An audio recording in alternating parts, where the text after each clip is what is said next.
नमस्कार, मैं अर्चना और आप देख रहे हैं हंगामा टाइम्स। हंगामा टाइम्स हर फेस्टिवल को करता है कुछ खास। आज़ादी के रंग हंगामा टाइम्स के संग की कड़ी में आज हमारे साथ में 72 स्टार फाउंडेशन के अध्यक्ष इमाम हैदर।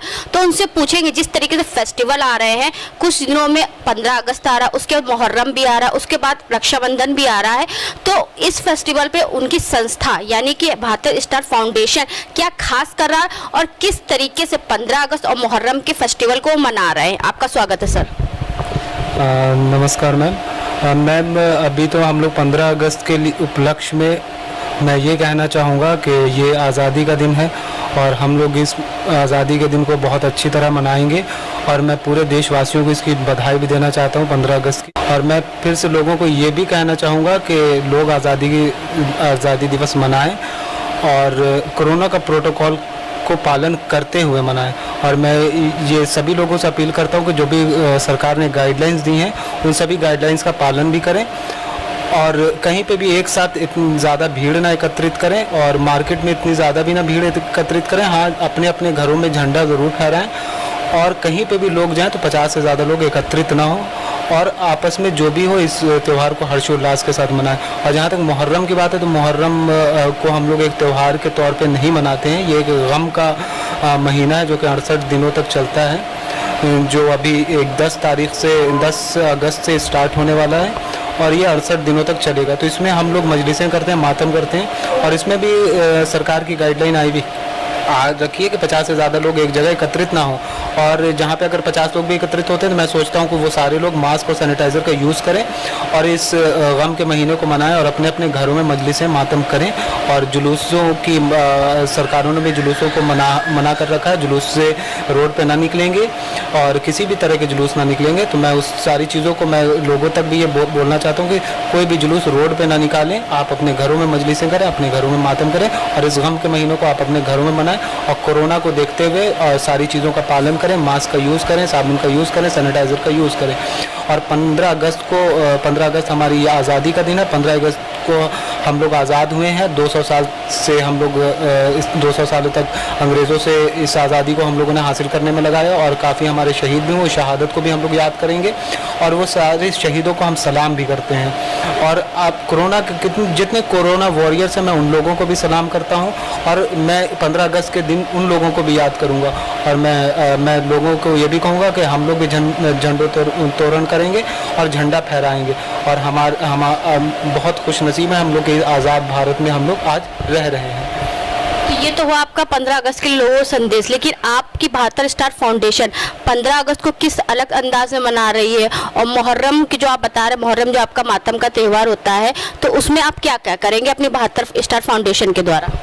72 स्टार फाउंडेशन के द्वारा सबसे पहले तो 15 अगस्त की अगर हम लोग बात करें तो 15 अगस्त को हम लोग ये संदेश देना चाहेंगे कि ये आज़ादी का दिन है और आप लोग अपने घरों में झंडे फहराएं और हम लोग कोशिश करेंगे उस आज़ादी के दिन हम लोग ऐसे गरीब बच्चों को, जो ज़रूरतमंद बच्चे हैं, जो यतीम बच्चे हैं, जो ऑर्फन्स हैं, उन लोगों तक कुछ मिठाइयाँ दें, कुछ राशंस दें। ये हमारी प्लानिंग है कि 15 अगस्त को हम लोग ये करें। और मुहर्रम को लेकर है कि मुहर्रम लोग घर में मनाएं और घर में ही मनाएं, घरों में मजलिस करें और जितने कम लोग हों उन कम लोगों के साथ मजलिस और मातम करें।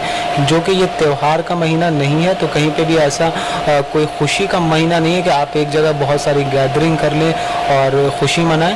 तो मुहर्रम में आप गम का महीना तो उसी गम को देखते हुए आप मजलिस करें और मातम करें। और 15 अगस्त को हम लोग राशन का वितरण करेंगे, छोटे बच्चों को मिठाइयाँ देंगे, चॉकलेट्स देंगे और बच्चों की जो भी ज़रूरतें हैं वो पूछेंगे भी। जो ज़रूरतमंद बच्चे हैं उनको हम लोग आज़ादी के बारे में बताएंगे भी और हम लोग उस दिन शहीदों के बारे में भी बताएंगे और एक संदेश भी देंगे।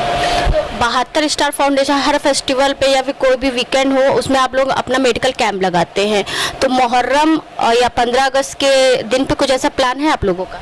15 अगस्त के दिन तो अभी अब हम लोगों का प्लान ये है कि हम लोग ज़रूरतमंद बच्चों तक ये राशन या मिठाइयाँ पहुँचाएँगे, चॉकलेट्स देंगे, किताबें देंगे। और मुहर्रम में हम लोगों का प्लान है कि मुहर्रम में हम लोग सबीले लगाएंगे जिसमें हम लोग शरबत डिस्ट्रीब्यूट करते हैं, पानी देते हैं। और लेकिन हम लोग मुहर्रम की 6, 7 और 8 को हमारे एक फाउंडेशन के थ्रू अभी बात चल रही है और जगह हम लोगों ने देख रखी है। और एक जगह हम लोग मेडिकल कैंप्स करेंगे, जहाँ पे मेडिकल कैंप्स में फ्री दवाइयाँ भी वितरण हो जाएंगी और डिफरेंट टाइप के टेस्ट हो जाएंगे, बीपी के टेस्ट हो जाएंगे, शुगर के टेस्ट हो जाएंगी, आंखों की जांच हो जाएगी।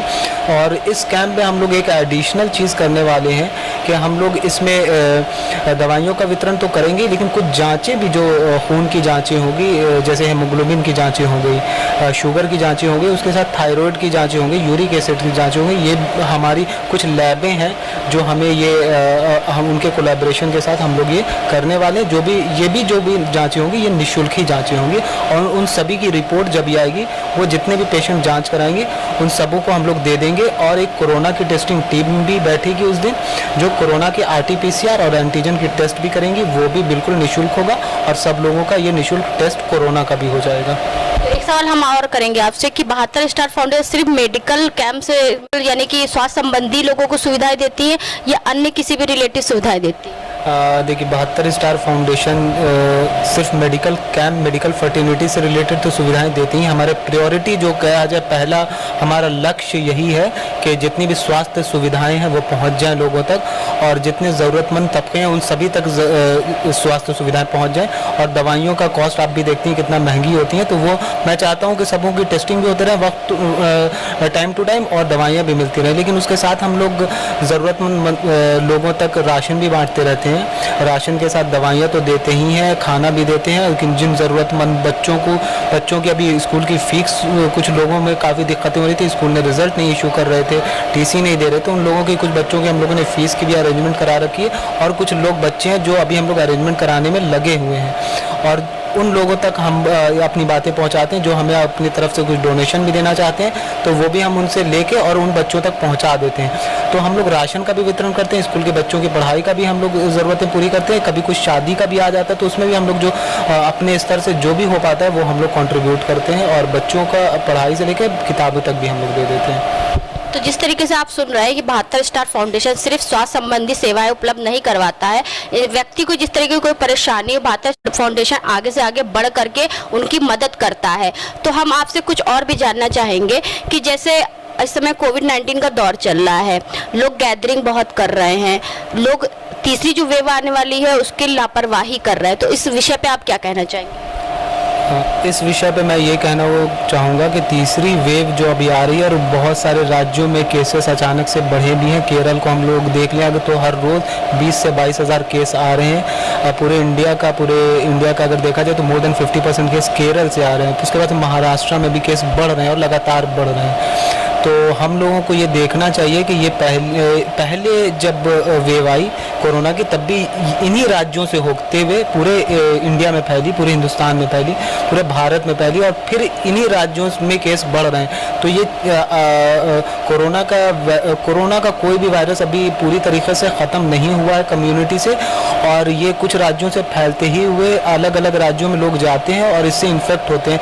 तो अभी लोगों ने, मैं भी देख रहा हूँ कि बहुत से लोग अभी मास्क यूज़ नहीं कर रहे हैं। जहाँ पे भीड़ ज़्यादा एकत्रित हो रही है, मार्केटों में अगर हम देख लें तो मास्क नहीं पूरी तरीक़े से यूज़ किया जा रहा है, या कोई फंक्शन हो रहा है तो उसमें नहीं यूज़ किया जा रहा है। तो मैं लोगों से फिर से एक बार अपील करूँगा कि लोग मास्क का यूज़ करें। मास्क बहुत हद तक वायरस से रोकता है और बचाता है, क्योंकि जब इंसान एक दूसरे के संपर्क में आता है, बातें करता है, छींकता है, तो उससे बहुत से वायरस निकलते हैं, तो मास्क उससे बचाता है। तो 3 प्लाई का मास्क का यूज़ करें, N95 मास्क का यूज़ करें, कहीं बाहर से आए तो हाथों को धोएं, सैनिटाइज़र का यूज़ करें, साबुन का यूज़ करें, कपड़ों को अच्छे से डेटॉल से धोएं।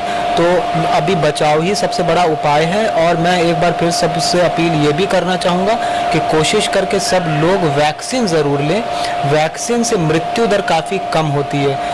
इन्फेक्शन तो होता है लेकिन मृत्यु दर कम होती है। तो वैक्सीन लेने का सबसे बड़ा फ़ायदा है कि आप को अगर वायरस होगा भी तो वायरस ठीक हो जाएगा और कम स्तर का उस पर वायरल लोड भी पड़ेगा। तो आपके क्षेत्र में कितने लोग, आपने कभी सर्वे किया कितने लोगों ने वैक्सीन लगवाया है, कितने लोगों ने नहीं लगवाया? वैक्सीन तो अभी मुझे लगता है कि अभी जिस एरिया में मैं रहता हूँ सादतगंज में काफ़ी उतनी अवेयरनेस तो हम लोग भी देते रहते हैं, लेकिन वैक्सीनेशन का जहाँ तक मैं बात करूँ तो 30 to 40% लोगों ने यहाँ पे वैक्सीनेशन करवाया है, लेकिन मोर देन 60% अभी भी लोग ऐसे हैं जिन्होंने वैक्सीनेशन नहीं कराया है। तो मैं लोगों से बार बार अपील करता रहता हूँ और अपनी फाउंडेशन के माध्यम से भी वैक्सीन लगवाएं। और वैक्सीन ही एक उपाय है जिससे आप कोरोना से बच सकते हैं। और हम लोगों की प्लानिंग चल रही है, सरकार से हमारी बात भी हो रही है कि हम लोग भी एक कैंप लगा के फ्री वैक्सीन लोगों तक देंगे। और ये हो सकता है कि हम लोग बहुत जल्दी इस बारे में एक नोटिस जारी करेंगे और ये अवेयरनेस का प्रोग्राम हम लोग चलाएंगे कि हम लोग भी एक कैंप के थ्रू वैक्सीनेशन करवाने वाले हैं। तो चलते चलते आखिरी सवाल हम आपसे ये कहेंगे कि 15 अगस्त और मुहर्रम के समय जो आ रहा है, तो उस पर सभी लोगों से क्या संदेश देना चाहेंगे और क्या अपील करना चाहेंगे? अंत में मैं ये अपील करना चाहूँगा कि 15 अगस्त भी लोग मनाएं, मुहर्रम का महीना मुहर्रम भी मनाएं। 15 अगस्त में अगर आप झंडा फहरा रहे हैं तो भी एक सीमित दायरे में आप करें, ज़्यादा भीड़ ना एकत्रित करें, 50 लोग रहें। और एकत्रित भी जो भी 50 लोग एकत्रित रहें वो सब मास्क पहने, दूरी बना के रखें, सैनिटाइज़र का यूज़ करें। वही मुहर्रम में भी लोग अपने घरों में मजलिसें और मातम करें और मास्क का यूज़ करें और सैनिटाइज़र का यूज़ करें। और कोरोना की तीसरी लहर कुछ राज्यों में आ चुकी है, तो उसको देखते हुए आप बचाव ही सबसे बड़ा उपाय है। तो जितना बचाव करेंगे उतना हम लोग बच के रहेंगे। शासन प्रशासन की तरफ से जो गाइडलाइंस आई, बहुत से लोग उससे खुश नहीं है, इस विषय पे क्या कहें? हाँ, डीजीपी की गाइडलाइन मुहर्रम को लेकर आई थी, उसमें कुछ पैरा 2 कुछ आपत्तिजनक भाषाएं उसमें लिखी हुई थी। कुछ अपनी कम्युनिटी से रिलेटेड एक कास्ट को लेके जो कि हमारी शिया कम्युनिटी से रिलेटेड लिखी हुई थी, जो कि हमारे धर्म गुरुओं ने, खलवे जवाद साहब ने, यासूब अब्बास साहब ने और भी काफ़ी धर्म गुरुओं ने इस पर आपत्ति दर्ज की थी। हम लोगों ने भी की थी दर्ज कि इसको आप बदला जाए। हमें कोरोना के प्रोटोकॉल को पालन करने में कहीं से भी कोई दिक्कत नहीं है। हम लोग 2 साल से मुहर्रम नहीं मना रहे हैं, घरों में मना रहे हैं, कोई जुलूस नहीं निकल रहे हैं, हम लोग घरों में ही सारी चीज़ें कर रहे हैं। तो इस बार भी हम लोगों को कोरोना का पालन करने में कहीं से भी कोई दिक्कत नहीं है। लेकिन उसमें आपत्तिजनक कुछ भाषाएं लिखी थी, उसमें लिखा था कि तबर्रा हम लोग पढ़ते हैं, उसमें सुन्नियों को काफ़ी दिक्कतें होती हैं। तो ऐसा कुछ नहीं होता है, गौवध होते हैं। तो ऐसा कहीं पे से हम लोग खुद नहीं मानते हैं, तो ऐसा कहीं पे से 200 500 साल हज़ारों सालों का अगर कोई डेटा निकाल के दिखा दें तो मैं उसको मान लूँगा। अगर ये डीजीपी साहब भी अगर दिखा दें तो मैं उसको भी मान लूँगा। लेकिन डीजीपी साहब ने भी ये बोला है कि कुछ जो आपत्तिजनक भाषाएं थी, तभी हमारे धर्मगुरुओं का भी कल मैसेज आया कि वो चीज़ें चेंज होंगी और कोरोना का पालन करने के लिए गाइडलाइन है। तो कोरोना का पालन हम लोग करेंगे, ज़रूर करेंगे और जुलूस हम लोग नहीं निकालेंगे। तो इसके लिए हम अपनी कम्युनिटी से भी डीजीपी साहब ने भी यही बोला है कि जुलूस ना निकालें। तो हम लोग भी इसको मानते हैं। और कल पीस कम्युनिटी की बैठक भी हुई है थाने में और कल फ्लैग मार्च भी हुआ है, जिसमें सारे थाने की टीम भी शामिल थी और पूरे सादतगंज से लेकर बाजार खाला तक ये गए थे और चौक से होते हुए गए थे।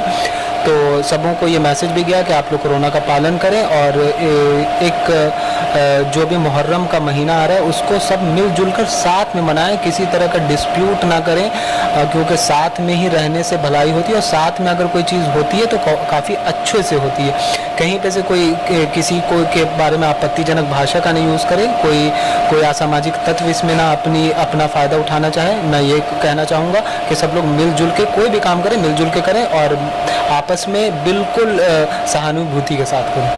तो ये थे हमारे साथ 72 स्टार फाउंडेशन के अध्यक्ष इमाम हैदर, जिनकी विचारधारा आपने सुनी। तो 15 अगस्त चाहे आपका मुहर्रम हो और चाहे आने वाला रक्षाबंधन हो, त्यौहार जो मनाते हैं हमने परिवार के साथ मनाते। जरूरी नहीं कि हम बाहर जाके गैदरिंग करें या फिर भीड़ इकट्ठा करें। अगर कोरोना काल चल रहा है और कोरोना के चलते ही सरकार के द्वारा कुछ गाइडलाइंस है तो उसका पालन हम करें। तो शासन और प्रशासन की तरफ से जो भी गाइडलाइंस है सभी भारतवासियों को उसको फॉलो करना चाहिए और मानना चाहिए। तो 15 अगस्त पे ऐसे ही खास करता रहेगा हंगामा टाइम्स न्यूज़ चैनल। बने रहिए हमारे साथ में, फिर हम किसी और खास शख्सियत से मिलेंगे बहुत जल्द। 15 अगस्त के दिन वो क्या खास कर रहे हैं। इसी के साथ मैं अर्चना आपसे इजाज़त लेना चाहूँगी। धन्यवाद।